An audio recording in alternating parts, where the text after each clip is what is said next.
Dubliners after the race. The cars came scudding in towards Dublin, running evenly like pellets in the groove of the Naas Road. At the crest of the hill at Inchicore, sightseers had gathered in clumps to watch the cars careering homeward. And through this channel of poverty and inaction, the continent sped its wealth and industry.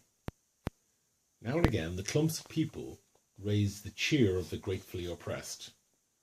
Their sympathy, however, was for the blue cars, the cars of their friends, the French. The French, moreover, were virtual visitors. Their team had finished solidly. They had been placed second and third, and the driver of the winning car was reported a Belgian. Each blue car, therefore, received a double measure of welcome as it topped the crest of the hill, and each cheer of welcome was acknowledged with smiles and nods by those in the car. In one of these trimly built cars was a party of 4 young men, whose spirits seemed to be at present well above the level of successful Gallicism. In fact, these 4 young men were almost hilarious. They were Charles Seguin, the owner of the car, André Rivière, a young electrician of Canadian birth, a huge Hungarian named Vilnona, a neatly groomed young man named Doyle.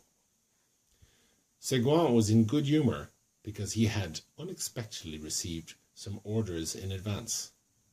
He was about to start a motor establishment in Paris. And Rivière was in good humour because he was to be appointed manager of the establishment. These 2 men, who were cousins, were also in good humour because of the success of the French cars. Villanova was in good humour because he'd had a very satisfactory luncheon. And besides, he was an optimist by nature. The 4th member of the party, however, was too excited to be genuinely happy. He was about 26 years of age, with soft, light brown moustache and rather innocent-looking grey eyes. His father, who had begun life as an advanced nationalist, had modified his views early. He had made money as a butcher in Kingstown, and, by opening shops in Dublin and in the suburbs, had made his money many times over. He had also been fortunate enough to secure some police contracts, and in the end had become rich enough to be alluded to in the Dublin newspapers as a merchant prince. He had sent his son to England to be educated in a big Catholic college, and had afterwards sent him to Dublin University to study law. Jimmy did not study very earnestly, and he took to some bad courses for a while. He had money, and he was popular, and he divided his time curiously between musical and motoring circles. Then he had been sent for a term to Cambridge to see a little life. His father, remonstrative, but covertly proud of the excess, had paid his bills, and brought him home. It was at Cambridge that he had met Seguin. They were not much more than acquaintances as yet, but Jimmy found great pleasure in the society of one who had seen so much of the world, and was reputed to be the owner of several of the biggest hotels in France. Such a person, as his father agreed, was well worth knowing, even if he had not been the charming companion he was. Villanova was entertaining also, a brilliant pianist, but unfortunately very poor. The car ran on merrily with its cargo of hilarious youth. The 2 cousins sat in the front seat. Jimmy and his Hungarian friend sat behind. Decidedly, Villanova was in excellent spirits. He kept up a deep bass hum of melody for miles of the road. The Frenchmen flung their laughter and light words over their shoulder, and often Jimmy had to strain forward to catch the quick phrase.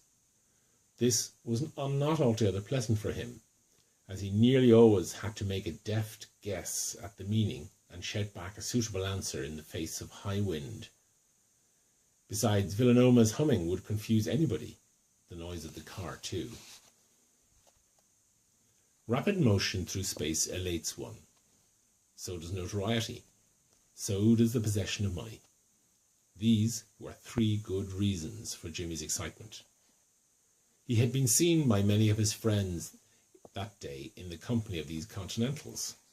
At the control, Seguin had presented him to one of the French competitors, and, in answer to his confused murmur of compliment, the swarthy face of the driver had disclosed a line of shining white teeth. It was pleasant, after that honour, to return to the profane world of spectators amid nudges and significant looks. Then, as to money, he really had a great sum under his control. Seguin perhaps would not think it a great sum, but Jimmy, who in spite of his temporary errors was at the heart an inheritor of solid instincts, knew well with what difficulty it had been got together. This knowledge had previously kept his bills within the limits of reasonable recklessness, and if he had been so conscious of the latent labour in the money, when there had been questions of some mere freak of the higher intelligence, how much more now, when he was about to take the greater part of his substance, it was a serious thing for him. Of course, the investment was a good one, and Seguin had managed to give the impression that it was by a favour of friendship that the mite of Irish money was to be included in the capital of the concern. Jimmy had a respect for his father's shrewdness in business matters, and in this case it had been his father who first suggested the investment. Money to be made in the motor business, pots of money.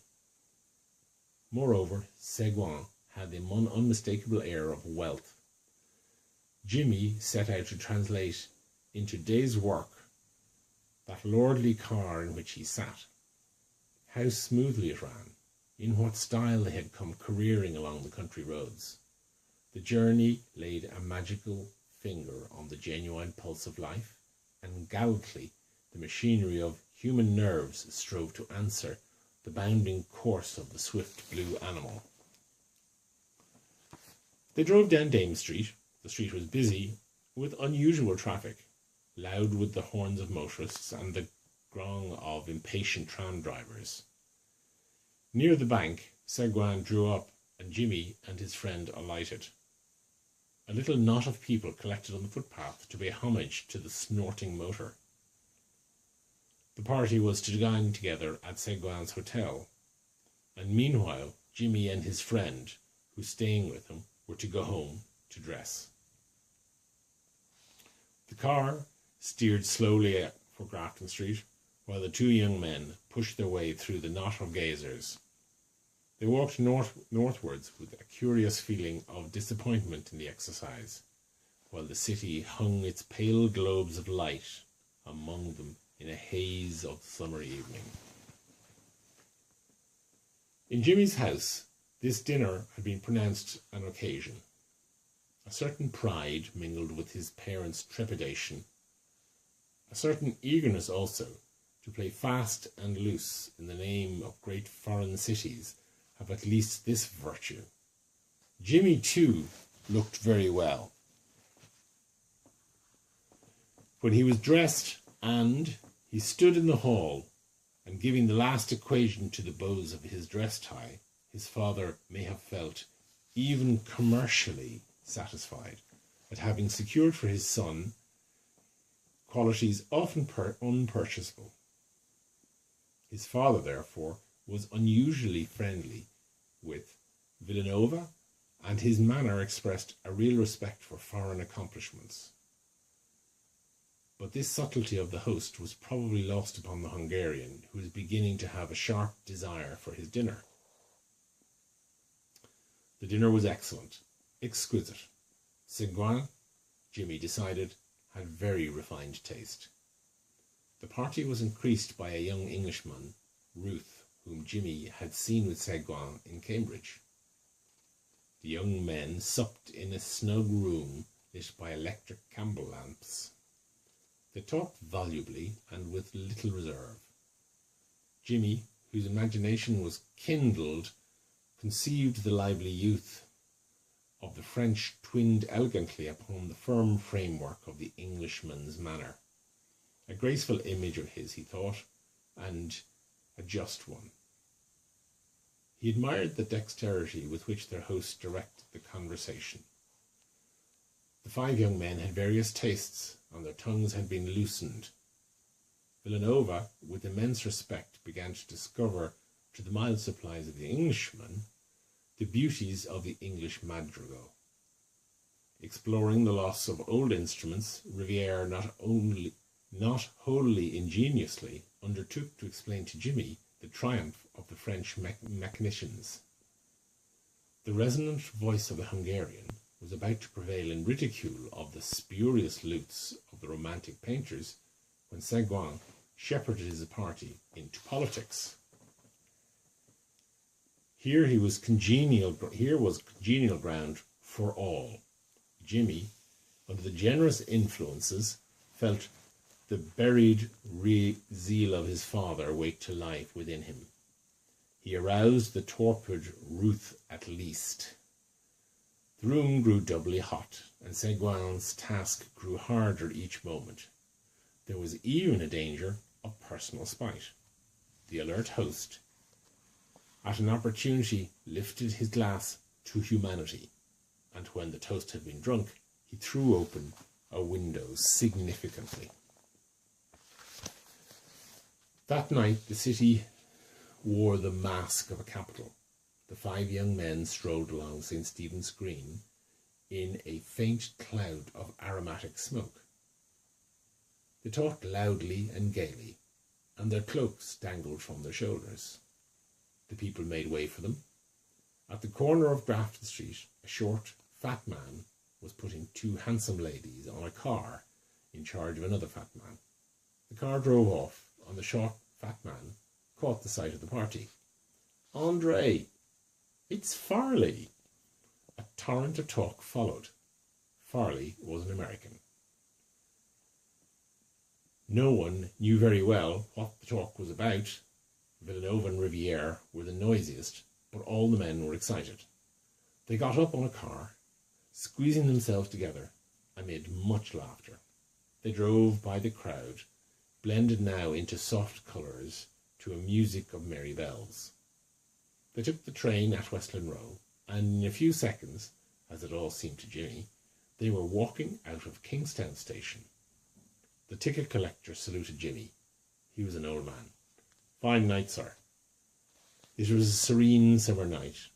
The harbour lay like a darkened mirror at their feet. They proceeded towards it with linked arms, singing "Cadet Roussel" in chorus, stamping their feet at every "ho, ho, ho, vraiment." They got into a rowboat at the slip and made out for the American's yacht. There was to be supper, music, cards. Villanova said with conviction, "This is delightful." There was a yacht piano in the cabin. Villanova played a waltz for Farley and Riviere. Farley acting as cavalier and Riviere as lady. Then an impromptu square dance, the men devising an original figure.